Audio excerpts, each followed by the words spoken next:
Inflación que se conoció en el día de ayer. Vamos a hablar un poquito más ahora también de economía con un gran periodista que conoce además muchísimo América Latina. Escribe en uno de los diarios más prestigiosos del mundo financiero, que es el Financial Times. Se llama Michael Stott y publicó, como les contaba ayer, un artículo sobre Milei y la economía argentina que se tituló La riesgosa apuesta de Javier Milei al peso potente. ¿Qué tal, Michael? Buen día, gracias por atendernos. Hola, muy buenos días, ¿cómo está? Muy bien, muy bien. Bueno, el peso potente ahora en estos últimos días aparece un peso que, bueno, va perdiendo un poquito de valor frente al dólar, pero en esencia, contanos cuál es tu mirada sobre la economía argentina actual, Michael. Sí, gracias.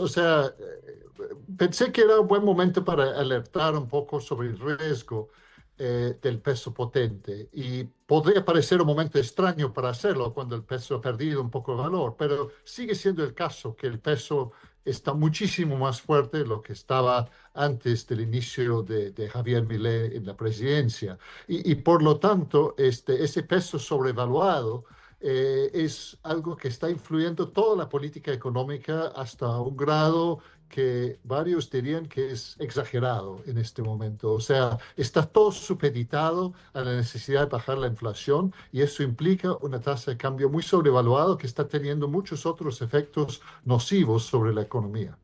Vos planteás un poco lo que pasa, ¿no?, con la cuenta corriente, con el déficit de cuenta corriente, la demanda de dólares, los argentinos que pueden viajando al exterior, el aumento tan grande de las importaciones, como algunos de los problemas de este valor del peso, ¿no?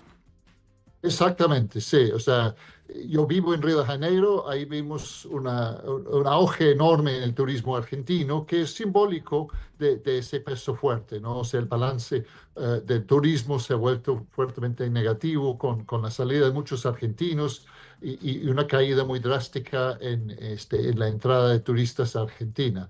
Pero va mucho más allá de eso, obviamente. Está afectando la industria, donde las importaciones son más ventajosos ahora comparado con las exportaciones. Entonces está teniendo un efecto mayor sobre la economía. Y eso lo hemos visto antes, ¿no? Esa película lo vimos antes en Argentina, en los años 90, por ejemplo, durante la época de Menem. Y el peso sobrevaluado es un mal histórico argentino que se da cuando hay esfuerzos para bajar mucho la inflación a todo costo y no se cuidan los demás aspectos. Y hacerlo muy rápido, ¿no? Porque si uno ve también lo más impactante quizás es la velocidad a la que anclando el dólar baja la inflación en este tiempo. Exactamente, y se entiende muy bien la necesidad de bajar la inflación. Por supuesto, era la misión número uno del gobierno Milei y ha tenido un éxito considerable, aunque hay que destacar que con las últimas cifras sobre la inflación anual todavía va en el paso de 39%, creo, si no estoy Sí, los equivocado. últimos 12 Eh, meses suma 39%.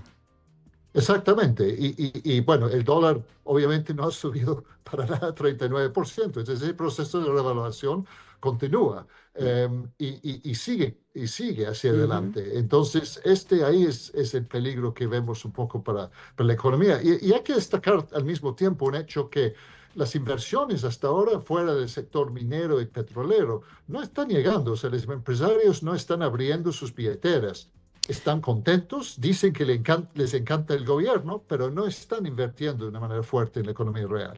Eso te iba a decir, Michael Stott, estamos hablando con él, es el editor para América Latina del diario Financial Times, que publicó este texto sobre el cual estamos hablando, una nota que se titula La riesgosa apuesta de Milei al peso potente. Y es eso que te iba a comentar, que tu artículo plantea eso, ¿no? La idea de que los empresarios están, sobre todo los empresarios argentinos y también en el mundo financiero internacional, lo celebran mucho a Milei, pero sin embargo eso no se ve reflejado en un incremento de las inversiones por fuera de lo que plantea, ¿no? Lo que es Vaca Muerta y el sector petrolero o minero. Sí, o sea, el sector petrolero minero obviamente es un caso especial, pero en otros sectores de la economía real hemos visto, de hecho, desinversión, hemos visto salidas. Bueno, la explicación en estos casos es que son empresas que durante mucho tiempo han querido salirse y ven ahora una oportunidad de realizar la venta de sus activos y sacar el dinero. Claro. Pero igual, sigue siendo sigue siendo algo negativo para el sentimiento general. O sea, pensemos ahí, por ejemplo, en Telefónica, Itaú, son algunos los nombres De que han empresas que se vendido. fueron, Itaú, Telefónica, bueno, y Carrefour, me comentaba el otro día un colega, Alfredo Sainz, que es muy conocedor de ese mundo de negocios, que una de las razones por las cuales también tiene que ver, claro, con el peso fuerte, ven la oportunidad de vender su operación en Argentina a cambio de unos cuantos dólares. Un buen momento para vender, les parece, más que para quedarse. Exactamente, lo cual no transmite un sentimiento de confianza a largo plazo. Y creo que lo que se oye de los empresarios nacionales argentinos es que quieren más tiempo, quieren ver que todo esto realmente es sólido, que tenga una base que puede durar.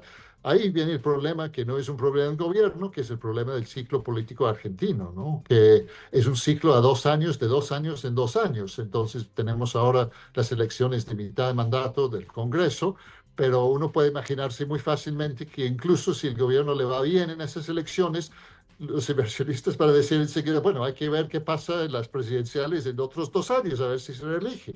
Y sigue así continuamente, ¿no? Es un gran problema el ciclo político de 2 en 2 años, me parece. Ahora, Michael, vos decías que, que esto ya pasó, ¿no? En la Argentina, el de los 90, en el último tiempo, puedo decir, bueno, para frenar rápido la inflación y el rédito político que eso da, porque produce algunos efectos en el corto plazo beneficiosos incluso para los sectores más pobres, decís, esto ya lo vimos. Pero el gobierno dice, pero ustedes lo que no están viendo, a los que le dicen ya lo vimos, es que esta vez es distinto. Porque esta vez, por primera vez, lo estoy haciendo con superávit de la cuenta fiscal, y el superávit fiscal, aunque tenga un rojo de cuenta corriente, aunque esté demandando los argentinos más dólares de los que recibo, la situación hoy es distinta. Esa idea de esta vez es distinta. ¿Vos le ves razón, Michael, o te parece que el problema de base sigue siendo el mismo? Es innegable que hay superávit fiscal y que no lo había antes y que eso es un logro inmenso, aunque hay que ver también qué tan sostenible sea ese superávit fiscal. Vimos el jueves pasado los esfuerzos en el Congreso para pasar leyes que gastarían más, o sea, aumentar las pensiones. Eso por un lado. Entonces, bueno, incluso suponiendo que el superávit fiscal fuera verdadero, tenemos por el otro lado otra cosa, que es que la Argentina todavía no ha vuelto a los mercados internacionales de capitales. Y en el pasado, cuando hemos visto esos problemas, pues la Argentina sí tenía el acceso al mercado de capitales y hasta ahora no lo tiene. Y para que esto se vuelva sostenible, es indispensable que Argentina regrese al mercado internacional de capitales y esto todavía no se ha logrado, ¿no? Entonces Mm, se pregunta uno, ¿cuándo va a ser posible esto? mm. Porque sin esto, esos déficits de la cuenta corriente, pues difícilmente se van a poder financiar. Claro. O sea, la época de Menem, Menem podía tomar deuda, ¿no? En el sector privado. De hecho, Argentina hoy depende exclusivamente de los créditos del Fondo Monetario Internacional. Exactamente, e incluso en el 2017 Argentina todavía tenía acceso al mercado internacional de capitales, lo que no es el caso hoy. Entonces, para que esto se vuelva posible, pues tiene que bajar aún más el primer riesgo y tiene que haber una mayor confianza en Claro. la solidez y lo duradero que puede ser esa recuperación argentina El riesgo país económica. te parece que es reflejo de eso, de esta idea que lo dijo el JP Morgan, ¿no? Wait and see, esperemos a ver qué pasa. Como que todavía eso, por eso. Exactamente, y es la actitud también de los empresarios, wait and see. El problema es que la economía no aguanta una actitud de wait and see indefinida, no Sí. necesita que haya inversión, tanto en la economía real como en colocaciones de bonos y todo lo demás. Ahora, la pregunta finalmente, Michael, es si ese wait and see tiene que ver con la debilidad del propio programa, que hace una apuesta, como decís vos, riesgosa al peso fuerte. Porque Milei lo que dice, no, no, el problema no es el peso fuerte, el problema es el Congreso que me quiere perforar el superávit fiscal. El riesgo es político, el equipo económico dice, el riesgo país no baja porque, bueno, porque ven que el Congreso puede sacar leyes que nosotros no queremos, porque las elecciones. Pero en cambio, si uno lee tu artículo, te queda la sensación de que en realidad, bueno, hay un problema también del diseño del propio plan económico. Sí, en el sentido de que todo está supeditado a la baja de la inflación, lo que implica una política de peso fuerte, mientras que se necesita reactivar la economía real. Al mismo tiempo, en la arena política, creo que hace falta mayor consenso, ¿no? Porque Mm. también los inversionistas lo que quieren ver para que eso sea sostenible a largo plazo es un consenso nacional mayor de que se necesita un presupuesto equilibrado, de que se necesitan políticas económicas sensatas de largo plazo. Porque si eso continúa siendo el proyecto de un presidente y de su partido, no compartido por el resto de la sociedad, difícilmente va a poder Mm. arraigarse y ser duradero, ¿no? Mm. Esto es un poco la inquietud que se está sintiendo afuera, ¿no? ¿Hasta qué punto la mayoría de los argentinos comparten ese proyecto a mediano y largo plazo? Michael Stott es periodista, editor para América Latina del Financial Times. Verán cuánto y cómo, conoce la realidad argentina y latinoamericana. Gracias, Michael. Muy buen día para vos.